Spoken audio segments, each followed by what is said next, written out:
दोस्तों नमस्कार। स्वागत है आपका हमारे इस YouTube मंच पर।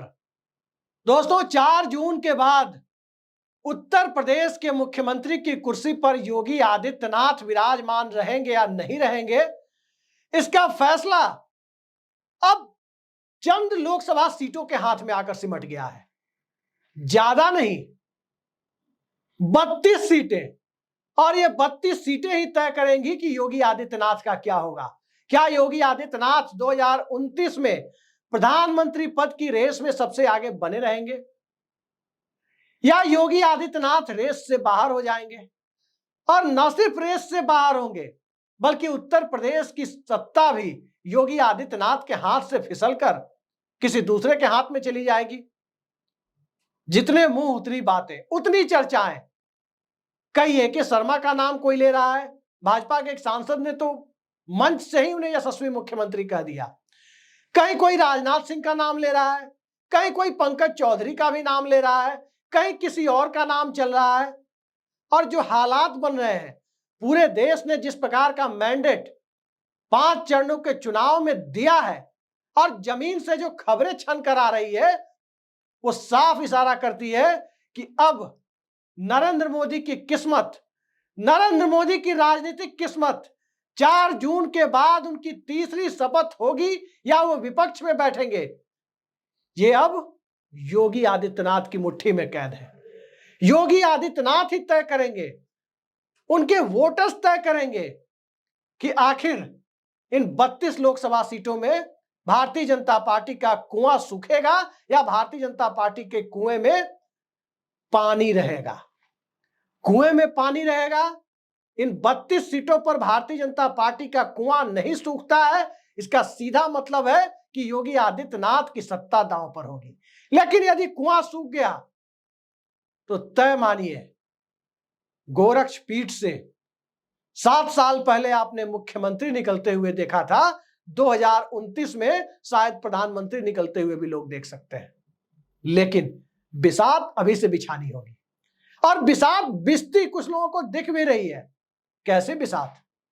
एक छोटा उदाहरण आपके सामने रखता हूं। 2004 में अटल बिहारी वाजपेयी लक्ष्य अटल वोट कमल फील गुड और इंडिया शाइनिंग के नारे के साथ पूरे देश में कैंपेन कर रहे थे। गुजरात भी एक था। 2009 में लाल कृष्ण आडवाणी कर रहे थे, वो खुद प्रधानमंत्री पद के उम्मीदवार थे और गुजरात के सांसद भी थे, गुजरात से ही चुनाव लड़ रहे थे। लेकिन गुजरात के मुख्यमंत्री नरेंद्र मोदी को यह पता था कि गुजरात एक तरफा खड़ा हुआ। 2004 में भी अगर गुजरात एक तरफा खड़ा हो जाता, 2014 और 19 की तरह 26-0 के साथ खड़ा हो जाता, तो लोकसभा में सिंगल लार्जेस्ट पार्टी, सीटें कम होने के बावजूद भारतीय जनता पार्टी बनती। ऐसा हुआ नहीं।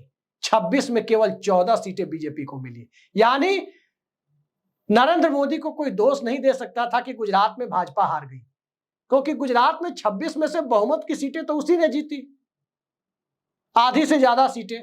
और 2009 में भी यही हुआ कि 15 सीटें बीजेपी ने जीती, तब भी नरेंद्र मोदी को दोष नहीं दिया जा सकता था। लेकिन अब उत्तर प्रदेश, जहां 80 लोकसभा सीटें हैं, अगर उत्तर प्रदेश भाजपा को 41 सीट भी देता है, तब भी माना जाएगा कि योगी आदित्यनाथ ने भाजपा को सिंगल लार्जेस्ट पार्टी बनाए रखा, आधी से ज्यादा सीटें दी।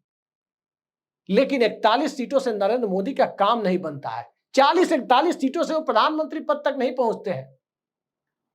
वो प्रधानमंत्री पद तक तभी पहुंचने का सोच भी सकते हैं जब 55 के ऊपर भारतीय जनता पार्टी यूपी में जाती हुई दिखे। और 55 के ऊपर या 55 तक बीजेपी तभी जा सकती है जब योगी आदित्यनाथ चाहे। और भला आप बैल मुझे मार की कहावत को कौन चरितार्थ करता है? कौन इसे चरितार्थ करना चाहता है? यही उत्तर प्रदेश में हो रहा है। उत्तर प्रदेश में सबको पता है कि सत्ता में वापसी हो गई। अगर सत्ता में वापसी हो गई भारतीय जनता पार्टी की और नरेंद्र मोदी अमित शाह की जोड़ी दिल्ली पर काबिज रही, तो उत्तर प्रदेश में भी रबर स्टांप मुख्यमंत्री बनाया जाएगा, जो दिल्ली के इशारे पर चले। कोई भूपेंद्र पटेल की तरह हो, कोई मोहन यादव की तरह हो, कोई भजनलाल शर्मा की तरह हो, कोई नायब सैनी की तरह हो, योगी आदित्यनाथ और बीएस येदियुरप्पा की तरह नहीं हो। ऐसे मुख्यमंत्री आलाकमान की आंखों में खटकते हैं, क्योंकि ये स्वतंत्र रूप से संवैधानिक दायित्वों की पूर्ति करने वाले मुख्यमंत्री होते हैं। आखिर कारण क्या है कि योगी आदित्यनाथ आलाकमान की आंखों में उस तरह से प्रिय नहीं हो पाए जिस तरह से रबर स्टांप मुख्यमंत्री दिखते हैं? पहला कारण, रबर स्टांप मुख्यमंत्रियों को कभी भी विजय रूपाणी की तरह एक व्हाट्सएप मैसेज से हटने का आदेश दिया जा सकता है। दूसरा कारण, हिंदुत्व की बिसात पर नरेंद्र मोदी के चेहरे से ज्यादा बड़ा चेहरा योगी आदित्यनाथ का होता है। और तीसरा कारण, कॉरपोरेट हिंदुत्व। जिस हिंदुत्व को आप देखते हैं वो चुनावी हिंदुत्व है, लेकिन इसके पीछे की ताकत एक कॉरपोरेट चेहरे को प्रतिबिंबित करती है। कॉरपोरेट हिंदुत्व से दूर दूर तक नाता योगी आदित्यनाथ का दिखाई नहीं देता। कोई औद्योगिक घराने के पक्ष में नीतियां बनाने की कोई मंशा दिखाई नहीं देती। ऐसा नहीं हो सकता कि कोई खास कॉरपोरेट घराना ही एयरपोर्ट का भी टेंडर ले और बिजली का मीटर भी बांटे। योगी आदित्यनाथ के राज में मंत्रियों से तो गहरे दबाव में इस तरह का काम कराया जा सकता है। मुख्यमंत्री योगी आदित्यनाथ को कोई भी व्यक्ति ये दबाव नहीं डाल सकता कि वो दिल्ली के इशारे पर चले। चलना भी नहीं चाहिए किसी मुख्यमंत्री को, दिल्ली के इशारे पर किसी मुख्यमंत्री को चलना भी नहीं चाहिए। लेकिन भारतीय जनता पार्टी के अंदर जिस प्रकार के हालात हैं, सत्ता तो किसी एक की ही बचेगी, ये तय मानिए। सत्ता या तो मोदी की बचेगी 4 जून को, या योगी की बचेगी। ये भारतीय जनता पार्टी के अंदर खाने भी चर्चा है, और चर्चा भावी उत्तराधिकार, अगली पीढ़ी का नेतृत्व मोदी के बाद कौन, यहां जाकर भी टिक रही है। देवेंद्र फडणवीस निपटाए जा चुके हैं। देवेंद्र फडणवीस के पक्ष में भी उम्र थी, देवेंद्र फडणवीस के पक्ष में भी एक बड़ा राज्य था, देवेंद्र फडणवीस के पक्ष में भी कॉरपोरेट यानी संसाधनों के जुटान की पूरी क्षमता उनके पक्ष में दिखाई दे रही थी। उनका डिमोशन हो गया, डिप्टी सीएम बन गए, वो उप मुख्यमंत्री बन गए। 5 साल का कार्यकाल पूरा करने के बाद, बतौर मुख्यमंत्री कार्यकाल पूरा करने के बाद वो डिप्टी सीएम बन गए। योगी आदित्यनाथ को कोई डिप्टी सीएम बनने पर मजबूर नहीं कर सकता।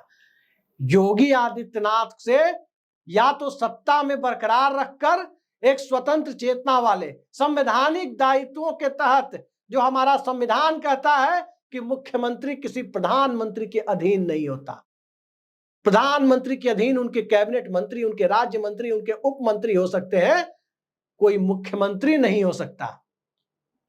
और इस संवैधानिक मूल्यों को लेकर चलने वाले योगी आदित्यनाथ को दिल्ली अपने इशारे पर चलने पर मजबूर नहीं कर सकती, यह साफ जाहिर है।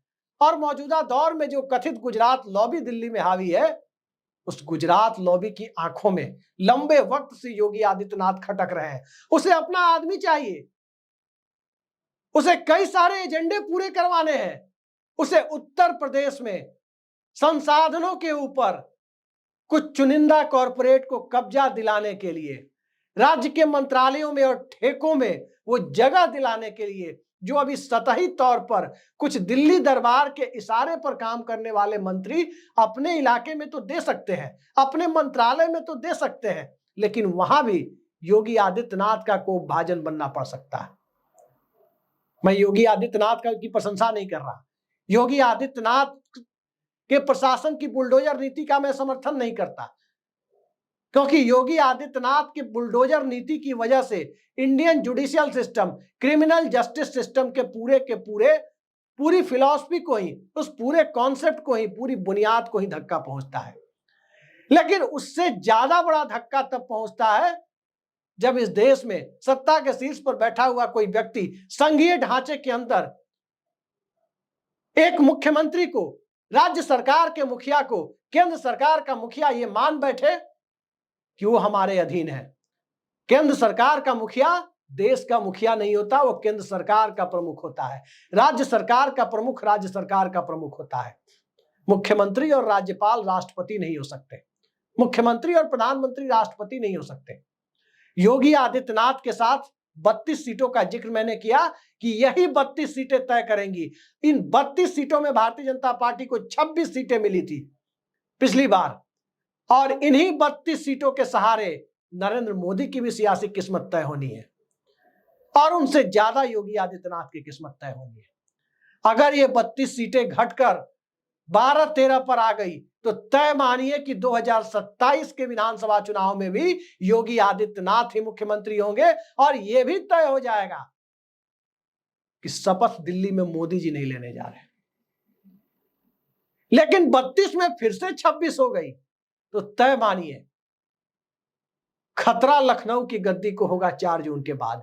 दिल्ली काफी हद तक निश्चिंत होने की स्थिति में भी जा सकती है। मुकाबला बहुत कड़ा है, दूसरे राज्यों के फीडबैक उस दिशा में इशारा कर रहे हैं और जब हालात इस दिशा में हो तो योगी आदित्यनाथ का अपना इलाका है ये।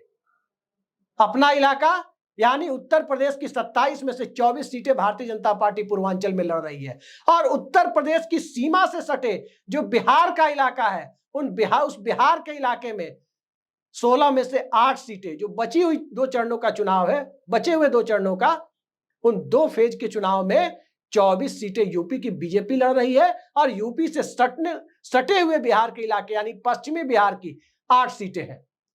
और इन 32 सीटों पर स्वाभाविक है कि संघ की भी भूमिका है, विपक्ष के पीडीए या जाति जनगणना या सामाजिक न्याय की भी भूमिका है, योगी आदित्यनाथ की भी भूमिका है, ठाकुर पॉलिटिक्स बहुत ताकतवर है और इन सब के साथ साथ बहुजन समाज पार्टी की पॉलिटिक्स भी कमजोर पड़ी है और वो कमजोर पड़ने के साथ साथ अखिलेश यादव और तेजस्वी यादव ने अपनी ताकत भी दिखाई है।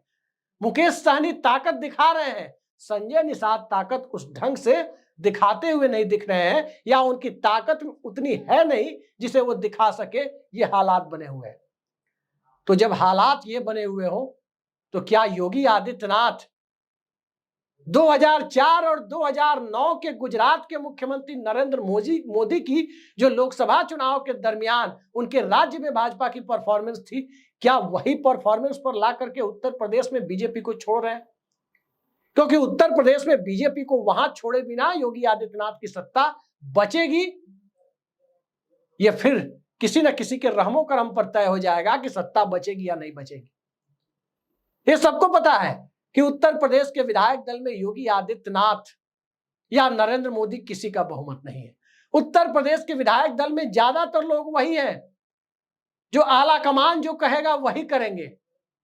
यही यूपी भाजपा है जहां यूपी के विधायक जब कल्याण सिंह के नहीं हुए, अटल बिहारी वाजपेयी की भ्रिकुटी क्या टेढ़ी हुई, कल्याण सिंह को सत्ता छोड़नी पड़ी। और क्यों छोड़नी पड़ी? क्योंकि अटल बिहारी वाजपेयी सत्ता में वापस आ चुके थे। उत्तर प्रदेश में बड़ा नुकसान हुआ था और वो अटल बिहारी वाजपेयी का व्यक्तित्व था कि वो सत्ता में आ चुके थे। 24 पार्टियां उनके गठबंधन में थी, जॉर्ज फर्नांडिस जैसा संयोजक उनके साथ था और नीतीश कुमार, रामविलास पासवान से लेकर एक ताकतवर चंद्रबाबू नायडू, 29 सांसदों वाले, करुणानिधि की डीएमके, किस पार्टी का जिक्र करें, अकाली दल, फारूक अब्दुल्ला की पार्टी, सब उनके साथ गठबंधन में थे। आज कौन है?